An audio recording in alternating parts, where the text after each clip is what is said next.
आज यहाँ गाजियाबाद में भाई सतपाल चौधरी जी की चुनावी सभा में इतनी बड़ी संख्या में आप लोग उपस्थित हुए हैं। मैं यहाँ इस सभा में पहुंचने के लिए और भाई सतपाल चौधरी जी का मनोबल बढ़ाने के लिए आप सभी का बहुत बहुत धन्यवाद करता हूं और आप सभी के लिए बहुत बहुत शुभकामनाएं देता हूं। साथ साथ अपनी बात को शुरू करने से पहले मैं बहुजन समाज में जन्मे सभी संतों, गुरुओं और महान पुरुषों को नमन करता हूं। महामानव दूर से लेके संत श्रोमणी सतगुरु रविदास जी महाराज, गुरु नानक देव, भगवान वाल्मीकि महाराज, गुरु घासीदास, संत कबीर, नारायण गुरु और तमाम संतों को, चाहे स्वामी विवेकानंद हो या और कोई संत हो, उन सबको भी मैं नमन करता हूँ। साथ साथ राष्ट्रपिता ज्योतिबा फुले, छत्रपति साहू जी महाराज, डॉक्टर बाबा साहब अम्बेडकर, टीवी कल्याण रामानायकर स्वामी, कल्याण यादव, बाबू जगदेव प्रसाद कुशवाहा, जननायक कपूरी ठाकुर, चौधरी चरण सिंह जी, संत छोटू राम, कोतवाल हरि सिंह भूलर, महामना रामसु वर्मा, बाबू सिंह गोरखिया, संत राम जी प्रजापति, मानव दीना माना वाल्मीकि और मेरे गुरु मेरे आदर्श मानव काशीराम साहब को भी नमन करता हूँ। सम्मानित साथियों, मैं धन्यवाद देता हूँ यहाँ की प्रदेश, जिला, मंडल और विधानसभा की कमेटियों का, हमारे नेताओं का, जो सम्मानित नेतागण इस मंच पर उपस्थित हैं, बहुत सीनियर नेतागण यहाँ उपस्थित हैं, मैं उन सभी का धन्यवाद करता हूँ। साथ साथ बड़ी संख्या में हमारी मां बहनें भी बहुत दूर दूर तक पंडाल में मुझे दिख रही है, मैं उनका भी बहुत बहुत धन्यवाद करता हूँ कि वो आशीर्वाद देने के लिए मुझे और सतपाल चौधरी जी को यहाँ पहुंची है। अभी उससे पहले हमारे नेताओं ने अपनी बात यहाँ रखी है, लेकिन अपनी बात को शुरू करने से पहले आज इन साथियों ने आजाद समाज पार्टी में आस्था विश्वास जगाया है। आस्था विश्वास के साथ साथ आने वाले कल की उम्मीदें भी देखी हैं। जिन साथियों ने मन पक्का किया है कि वो आजाद समाज पार्टी के सिपाही बनकर उत्तर प्रदेश में और देश के किसी भी कोने में जहां उनकी जिम्मेदारी लगाई जाएगी वो काम करने का काम करेंगे। मैं ऐसे साथियों में से बीके सिंह जी को, जो अखिल भारतीय राष्ट्रीय महासचिव हैं, फार्मेसिस्ट एसोसिएशन के रविंद्र प्रधान जी, जो प्रदेश सचिव हैं भारतीय किसान यूनियन के वीरेंद्र प्रधान जी, वसीम चौधरी जी, चांद कुरैशी जी, जो कांग्रेस पार्टी छोड़कर और इस्राइल पेटी जो समाजवादी पार्टी छोड़कर आजाद समाज पार्टी में आस्था विश्वास प्रकट कर रहे हैं, मैं इनका धन्यवाद करता हूँ। साथ साथ राजेश यादव जी, विनोद भारती जी, यशपाल जी, मोहम्मद अली जी, विनोद कुमार जी, मोहम्मद इमरान जी, कपिल चौधरी, सुनील जी, नीतू कुमार, सुनील कुमार, विनोद कुमार, रमेश कुमार जी का भी, जो वीरेंद्र कुमार जो समाजवादी पार्टी छोड़ के आजाद समाज पार्टी की सत्ता ग्रहण करने में इनका भी धन्यवाद देता हूँ।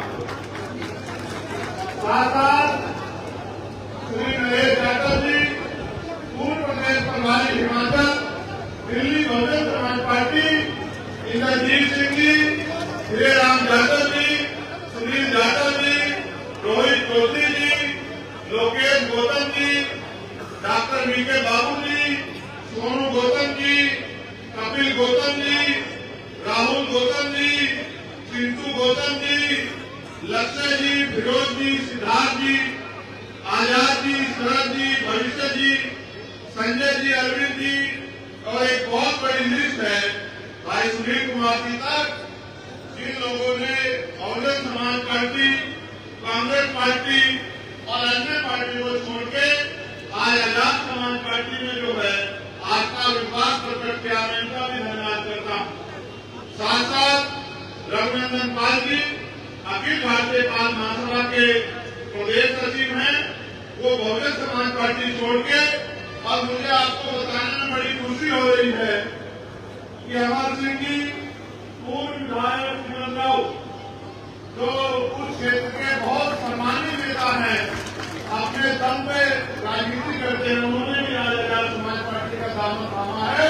मैं उनका भी बहुत बहुत स्वागत और अभिनंदन करता हूँ। साथ साथ गौरी प्रसाद उपासक जी, जो पूर्व दर्जा प्राप्त मंत्री रहे हैं और प्रभारी रहे हैं महाराष्ट्र, तेलंगाना, केरल, तमिलनाडु के, आज बहुजन समाज पार्टी छोड़ के आजाद समाज पार्टी में अपने परिवार के साथ उनके काम करने के लिए तैयार हुए हैं। मैं उनका भी स्वागत और अभिनंदन करता हूँ। और इनका नाम लेने में मैं अपने आप को बड़ी खुशी महसूस कर रहा हूँ, क्योंकि वो मेरे बड़े भाई भी हैं और उनसे मैंने बहुत कुछ सीखा भी है।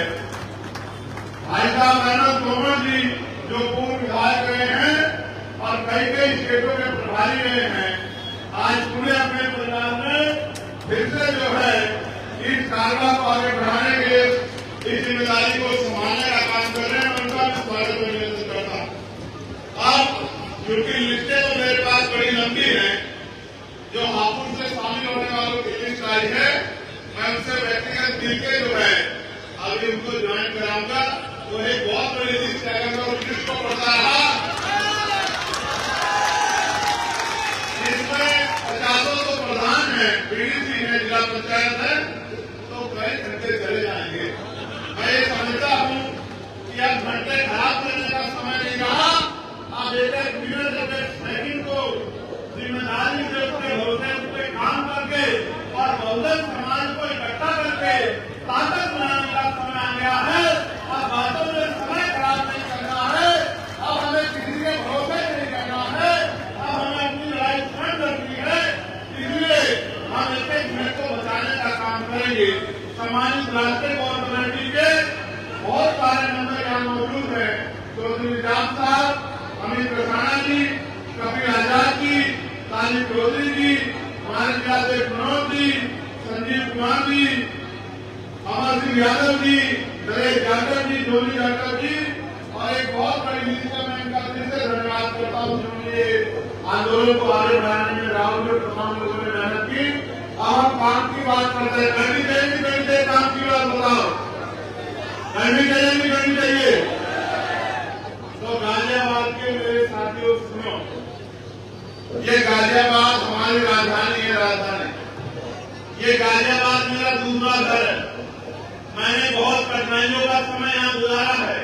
यहाँ के बहुत सारे सीनियर लोग जानते हैं कि जब पूरे उत्तर प्रदेश की पुलिस मेरे पीछे पड़ी थी, तो ये गाजियाबाद के लोगों ने मेरा हाथ पकड़ के मुझे चलने की ताकत दी थी। ना गाजियाबाद को ऐसी बहुत सी बातें हैं कि पुलिस पीछे हम लोग आगे और जमीन पे लेके हमने अपने भाइयों के बीच में यहाँ बहुत सारा समय जो है गुजारने का काम किया है। मैं इस मिट्टी को कभी भूल नहीं सकता हूँ। ये बहादुरों की मिट्टी है, ये बहादुरों का क्षेत्र है, ये बहादुरों का ताकतवर लोगों का, विकसित लोगों का क्षेत्र है। मैं इसकी ताकत को जानता हूँ। हमारे साथ मेरे पीछे रिटायर्ड सीओ, हमारे बड़े सम्मानित नेता कल्याण सिंह जी बैठे हैं, मैं उनका भी धन्यवाद करता हूँ। उन्होंने भी बहुत, उनके साथियों ने भी बड़ी मदद की है समय पे। और जब मैंने दिल्ली में आह्वान किया सरकार को धूल चटाने के लिए, तो गाजियाबाद में सीना काम करके जो है दिल्ली की सरकार को मेरे साथ खड़े काम दिखाने का काम किया। मैं गाजियाबाद के साथियों का पूरा धन्यवाद देता हूँ। छोटे भाई गुलाब और तमाम सब लोग जहाँ लंबे समय से संघर्ष कर रहे हैं, लेकिन अब उस संघर्ष को एक रूप देने का समय आ गया है। आपने सामाजिक रूप से बहुत बार जो है विरोधियों को धूल चटाए।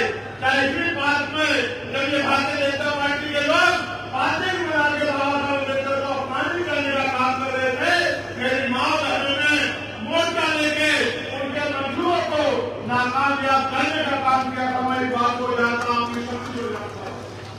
सम्मानित साथियों, मेरी माँ बहनों मुझे बताओ और मुझसे सवाल करो, जब बाबा साहब अम्बेडकर ने हमें वोट का अधिकार दिलाया था और उन्होंने ये भी कहा था कि पॉलिटिकल पावर जब न करती कि राजनीतिक सत्ता वो चाबी है जो आपकी सारी समस्या का हल कर देगी, तो आप महसूस करो कि आज भी उत्तर प्रदेश में और देश के हर एक कोने में कमजोर वर्ग के लोग रोटी कपड़ा मकान से वंचित क्यों है, उनके बुनियादी सुविधाएं क्यों नहीं है, आज भी उनको इंसानों जैसा जीवन क्यों नहीं मिल रहा है।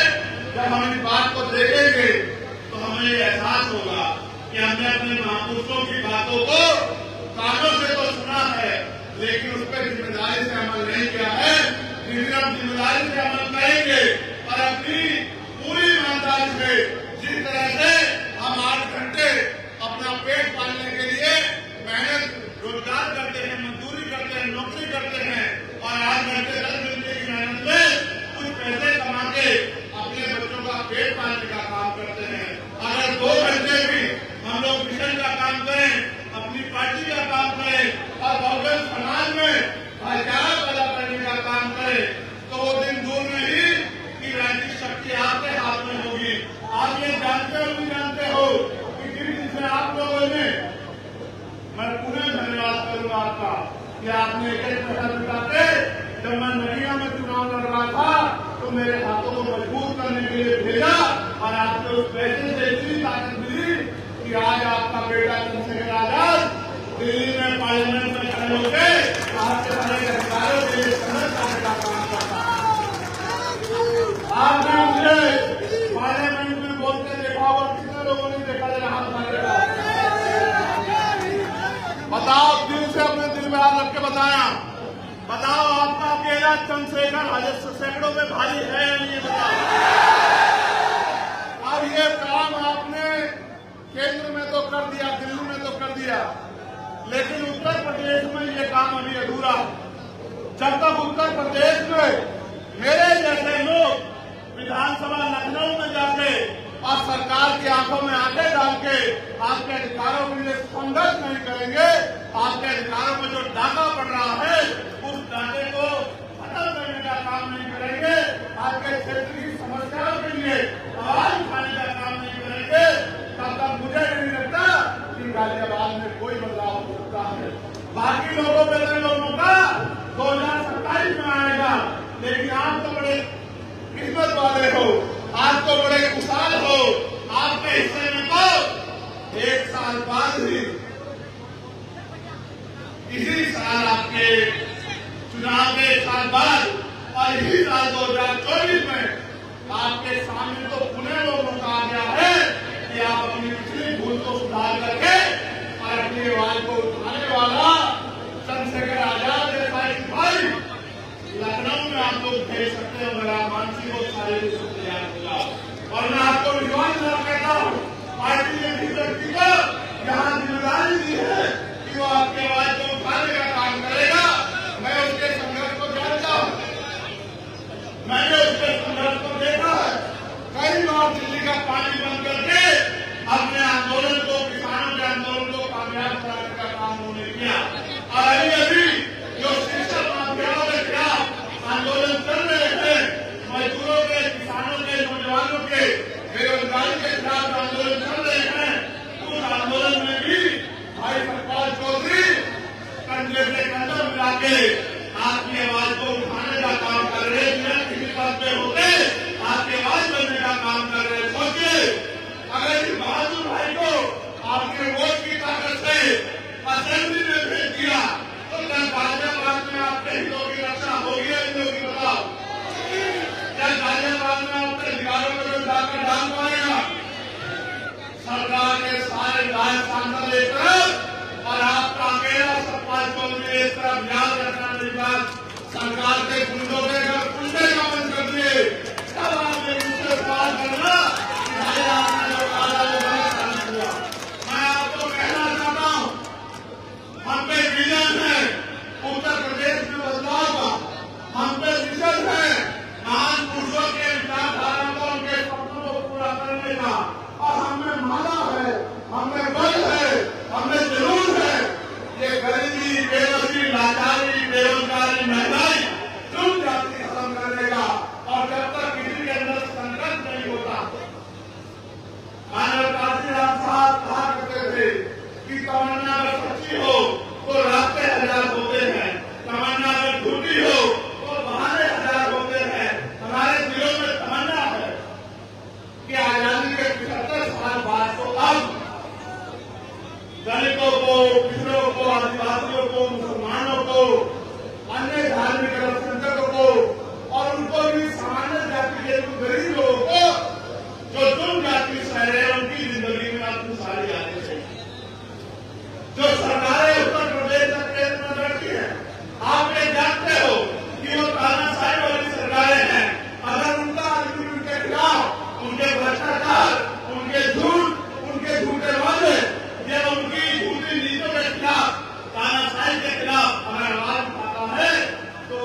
कैसे होंगे। आप ये देखो किस तरह से बुलडोजर के जरिए और तमाम तरीकों से जुर्म जाति को बढ़ावा दिया जा रहा है, संविधान को कुचलने का काम किया जा रहा है। सब लोगों की निगाहें अगर किसी की तरफ है तो वह नीले पट्टे वालों की तरफ। अगर आज पूरा देश किसी की तरफ देख रहा है तो नीले पट्टे वालों की तरफ देख रहा है। ये नीले पट्टे वाले अब क्या करेंगे। लेकिन मैं भी ये मानता हूं कि जब ये नीले पट्टे वाले संकल्प लेकर किसी और निकलते हैं तो फिर रास्ते खुद ब खुद बन जाते हैं। कहते हैं ना कि संघर्षों के साल में खरगोश जवानी पलती है और इतिहास में डूब जाता है जिदौर जवानी चलती है। और जवानी किसकी तरफ है ये बताना मुझे नहीं पड़े। जवानी चाहे वो गाजियाबाद की हो या जवानी चाहे सिद्धार्थ नगर नेपाल बॉर्डर की हो या जवानी दिल्ली में बैठे नौजवानों की हो, जवानी आज क्रांति का रास्ता अपना चुकी है। और जब तक वो सत्ता में बैठे लोगों का धर्म नहीं तोड़ेगी, सत्ता में बैठे लोगों का अहंकार नहीं तोड़ेगी, और जब तक वो इस भारत को संविधान के जरिए चलने वाला भारत सम्राट अशोक के सपनों का भारत नहीं बना देगी, तब तक वो रुकने वाले नहीं है। ये आंधी है और ये समय के साथ चलती है। जब आंधी चलती है तो छोटी मोटी चीजें उसका मुकाबला नहीं कर पाती है। आप याद रखो इस बात को। आपने समय समय पे देश के संविधान की रक्षा की है, गरीबों को मिलने वाले आरक्षण की रक्षा की है, समय समय पे देश के लोकतंत्र की रक्षा की है। लेकिन सबकी रक्षा करने वाले मेरे बहुजन समाज के लोगों अब अपनी रक्षा के बारे में नहीं सोचो। ये सही है कि बाबा साहब अम्बेडकर ने कहा था कि हम प्रथम वर्ग के भारतीय हैं, लेकिन भारतीय होने का गौरव तो हमारे दिल में है और हमें इस बात का गर्व भी है। लेकिन जब तक भारत में गरीबों, किसानों, मजदूरों, नौजवानों, महिलाओं को सम्मान का जीवन नहीं मिलेगा, तब तक फिर भारत के गौरव के साथ बातों बातों में नारे लगाते खड़े रहना कोई अच्छी बात नहीं है। ये आपके हाथ में है कि आपका भविष्य कैसा होगा। ये आपके हाथ में है कि आपको रोजगार मिलेगा नहीं मिलेगा। ये आपके हाथ में है कि बहन बेटों पर होने वाला जुल्म होगा नहीं होगा। ये आपके हाथ में। मेरी बहन यहाँ खड़ी है, मैंने उनको संघर्ष करते देखा। मैं उनको याद दिलाना चाहता हूँ कि जब वो लोग संघर्ष कर रहे थे, उनकी टीम रात भर जाके गरीबों के बच्चों के लिए स्कूलों में कम फीस में व्यवस्था हो जाए इसके लिए संघर्ष कर रहे थे।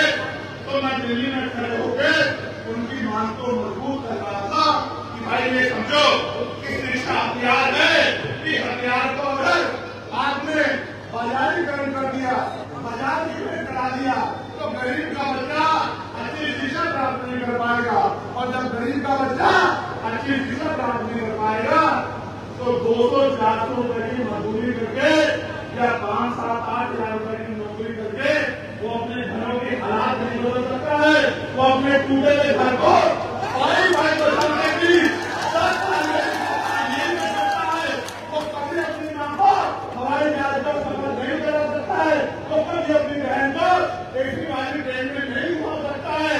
प्रधानमंत्री को दिल्ली में बैठे नारे देते हैं कि चप्पल वाला हवाई जहाज का सफर करेगा। मैं आपको सच बताता हूँ कि चप्पल वाले को 2 टाइम अच्छी रोटी भी मिल जाए सम्मान की, ये भी उत्तर प्रदेश में और देश में मुश्किल हो चुका है। इसके बारे में मांग करेगी।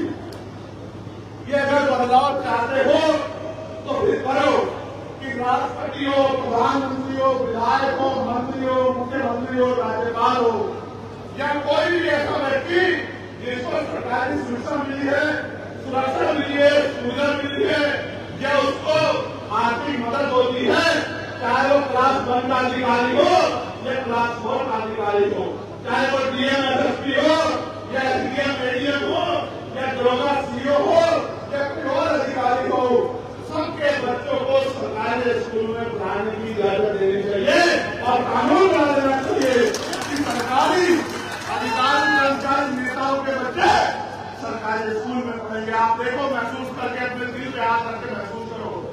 एक भी क्लास में मुख्यमंत्री का बेटा बैठा होगा, उसकी बराबर वाली टेबल पे मजदूर का बेटा बैठा होगा, उसके बराबर वाली टेबल पे एसडीएम का बेटा बैठा होगा, उसके बराबर वाली टेबल पे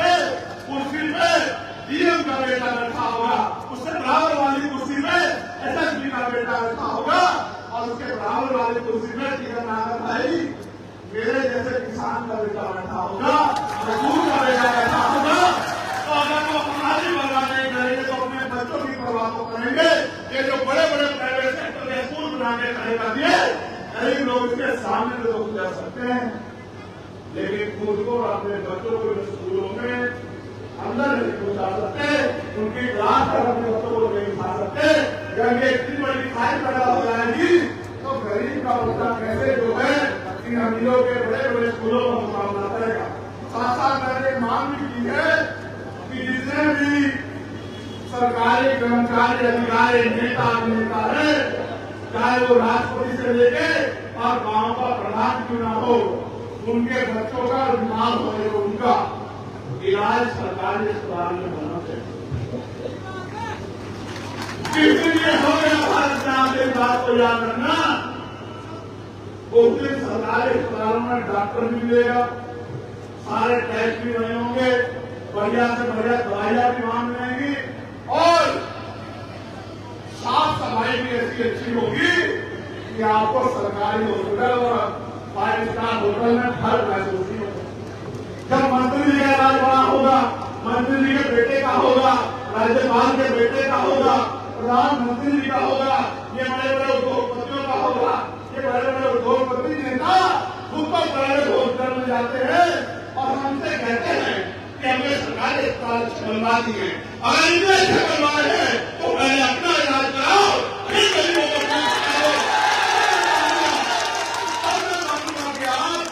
हमारे लिए अच्छा बनाया। मैं आपको कहता हूँ, आप देश भ्रष्टाचार की भेंट कर रहा है और पूरे देश में कमजोरों, किसानों, गरीबों की निगाह आपकी तरफ। और अगर वास्तविकता में आप उससे प्यार करते हैं, वास्तविकता में आप भारतीय संविधान से प्यार करते हैं और वास्तविकता में आप बाबा अम्बेडकर के सपनों को पूरा करना चाहते हैं, वास्तविकता में आप अपनी वोट की ताकत बनाना चाहते हैं, फिर वो दिन दूर नहीं है। अगले 3 से 4 महीने में वो चुनाव उत्तर प्रदेश की 10 सीटों में होंगे। टोटल सीटें 403 हैं, लेकिन चुनाव 10 सीटों में चुनाव होंगे और पूरे प्रदेश की निगाह इन 10 सीटों पे होगी। जहां कुछ लोग चंद्रशेखर आजाद को हराने के लिए लड़ेंगे, वही आजाद समाज पार्टी उत्तर प्रदेश में नया विकल्प बनाने के लिए लड़ेगी चुनाव। और विकल्प की ऐसा जो विकल्प एसी के कमरे में करके नहीं, संघों के गरीबों के बीच में खड़े उनकी लड़ाई लड़ने का काम करेगा। ऐसे नेता का निर्माण होगा जिनके लिए अपना अधिकार में होगा और समाज ही, क्षेत्र ही, प्रदेश ही कार्य होगा। जब ऐसी विचारधारा के लोग आगे बढ़ेंगे तभी प्रदेश में परिवर्तन होगा। आप अपने दिन में आदर कर रहा रात को 11 बजे अगर आपकी बेटी घर से निकल के बाजार की किसी दुकान पे जाओ तो क्या आपका दिल उत्तर प्रदेश में आज भद्रा करता है नहीं करता, बताओ? क्या आपको भय लगता है नहीं लगता, बताओ? तो सब कुछ होते हुए भी अगर मैं बेटी उत्तर प्रदेश में सुरक्षित नहीं है तो मैं मुख्यमंत्री से कहना चाहता हूँ कि आपको कोई भी गाल नहीं कुर्सी में बैठने का। अगर आपने जरा सी भी नतीजा हो तो आपको कुर्सी छोड़ देनी चाहिए, क्योंकि 7 साल के कार्यकाल के बाद भी आप उत्तर प्रदेश की बेटियों को सुरक्षा देने में, सुरक्षित रखने में कामयाब नहीं हो पाए। आपको कोई अधिकार नहीं है कुर्सी पर बैठने का, सिर्फ बड़ी बड़ी बातें करने से काम नहीं चलेगा। जब राजनीतिक शक्ति दूसरे लोग के पास होगी, जैसे आज भारतीय जनता पार्टी के पास है, तो आपके हाथ ऐसे फैले हुए हैं। अगर राजनीतिक शक्ति आपके पास होगी तो आपका हाथ देने वाला हाथ होगा। आज मेरा पूरा परिवार इस मंच पर एकजुट हुआ है। मेरे दिलों में बड़ी खुशी पैदा हुई है। मुझे ऐसा लगता है कि जो भार मेरे ऊपर है वो भार थोड़ा कम हो जाए, क्योंकि मैं इनकी शक्ति को जानता हूँ, मैंने इनको संघर्ष करके देखा है, मैंने इनसे बहुत कुछ सीखा है। मेरा दिल ये कहता है कि आज और इसी समय से उत्तर प्रदेश में परिवर्तन का एक चक्र जो है शुरू हो चुका है। और आप देखना कि जब 10 विधानसभा उपचुनाव का रिजल्ट आएगा तो जिस तरह से आपका प्रतिनिधित्व दिन तुम होगा आपकी बात को कहने वाला और ये लीडर पैसा आलू योजना की ड्रेस आने वाला आपका सफाई विधानसभा में होगा, ऐसा मेरा विश्वास है। मगर ये तभी संभव हो सकता है जब कार्यकाल के लोग मन माने और कार्यकाल के लोग अपनी जिम्मेदारी को उठा लें और आज के वो सुनकर मिले कि हमें रोज 1 घंटा लोगों को आजाद समाज पार्टी से जोड़ के उनकी विचारधारा उनके विजन से जोड़ के और गाजियाबाद से नहीं शुरुआत करें, क्योंकि बाहर के लोग मदद करेंगे अलग बात है, लेकिन जब तक गाजियाबाद का मेरा परिवार नरेश भाई, विजय भाई, संजीव भाई, बिट्टू भाई, तमाम लोग जो हैं ये मेरे पुराने साथी, जब तक कमर नहीं कसेंगे तब तक लड़ाई आगे नहीं है। सरपाल जी को मैं देखता हूँ वो सुबह पार्क में जाते हैं, सरपाल जी को मैं देखता हूँ वो हर आंदोलन में जाते हैं। अगर आप सब लोग सरपाल जी बन जाओ, सीओ साहब पीछे बैठे हैं, अगर आप सब लोग सरपाल जी बन जाओ तो दूर नहीं ये लड़ाई हम लोग बड़ी आसानी से जीत जाएंगे। जहाँ तमाम लोग पैसे वाले लोगों को, ताकतवर लोगों को मुकाबला करने के लिए मैदान में उतारेंगे, वहाँ आपका ये किसान का बेटा यहाँ के कमजोरों, किसानों, महिलाओं, मजदूरों, महिलाओं, बेटियों, संघर्ष की लोगों की आवाज बनके इस लड़ाई को मंजिल तक पहुंचाने का काम करेगा। और मैं आपसे एक और चीज मांगना चाहता हूँ, ये बात तो मैं सरपाल जी के ध्यान में भी और किशोर साहब के ध्यान में लाना चाहता हूँ और अपने सामान्य नेताओं के ध्यान में भी जिन्होंने पश्चिम की बागडोर संभाल रखी है। 11 तारीख को दिल्ली में हमने ऐलान कर दिया है कि हम केंद्र की सरकार को घुटने टिकवाते रहेंगे। 11 अब कोई बात नहीं होगी, संघर्ष होगा, अब संघर्ष होगा। ये सरकार अगर हमारे अधिकारों को निगलने का काम करेगी तो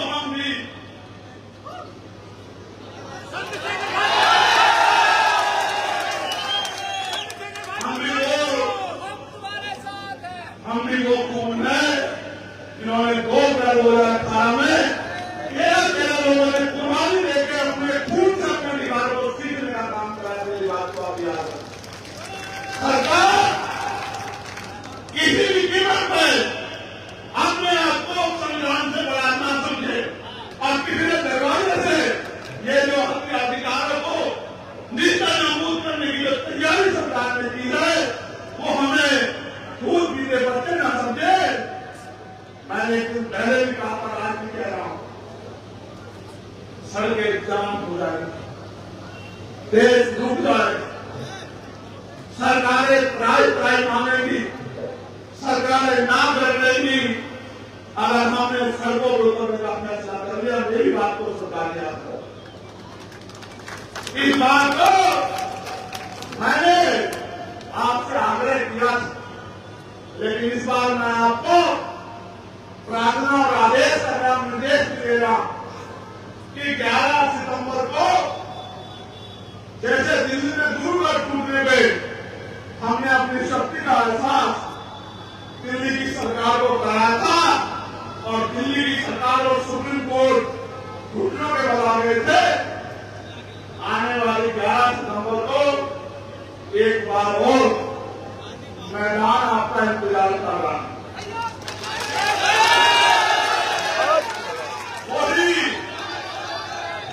वही रामलीला मैदान होगा और उसी रामलीला मैदान में इस बार संविधान लीला होगी। मेरी बात को आप याद रखना। इसलिए मैं आपसे 2 प्रार्थनाएं कर रहा हूं कि आज से आप सरपाल जी का इंतजार मत करो कि सरपाल जी आपकी बस्ती में आएंगे, सरपाल जी आपको करने के लिए करेंगे। आज से आप लोग सब लोग खुद को सरपाल जी मान के अपने अपने बूथ सेक्टर की जिम्मेदारी को उठा। साथ साथ 10 तारीख की रात से ही और अभी से एक मन पक्का करके अपनी डायरी में लिख लो कि एक दिन हमें अपने अधिकारों को बता बचाने के लिए दिल्ली चलना है। ये पूरा दिन हमारा दिल्ली में संकल्प के साथ है कि आपको ज्यादा आपके मुल्क हम अपने अधिकारों पर नहीं चलने देंगे। वो दिन चले गए कि एक लाठी से पूरे गांव को हाथ दिया जाता था, वो दिन चले गए। आप तो वो दिन में अगर संवैधानिक मर्यादा में समझोगे तो संवैधानिक मर्यादा में समझना नहीं, और अगर गुंडागर्दी करोगे तो गुंडागर्दी का भूत ऐसे चुटकियों में निकाल दिया जाएगा कि तुम्हारा गुंडागर्दी करने की सोच नहीं रहता। इसलिए मैं आपसे अपील करता हूं कि आप मेरी इस प्रार्थना को, मेरे इस आग्रह को, मेरा धर्म और भविष्य की जो चिंता महान पुरुषों के आंदोलन को आगे बढ़ाने की मुझे है, उसको ध्यान में रखते हुए अपनी अपनी जिम्मेदारियों को जुटे। मैं धन्यवाद दूंगा विनोद कुमार जी का, गुलशन कुमार जी का,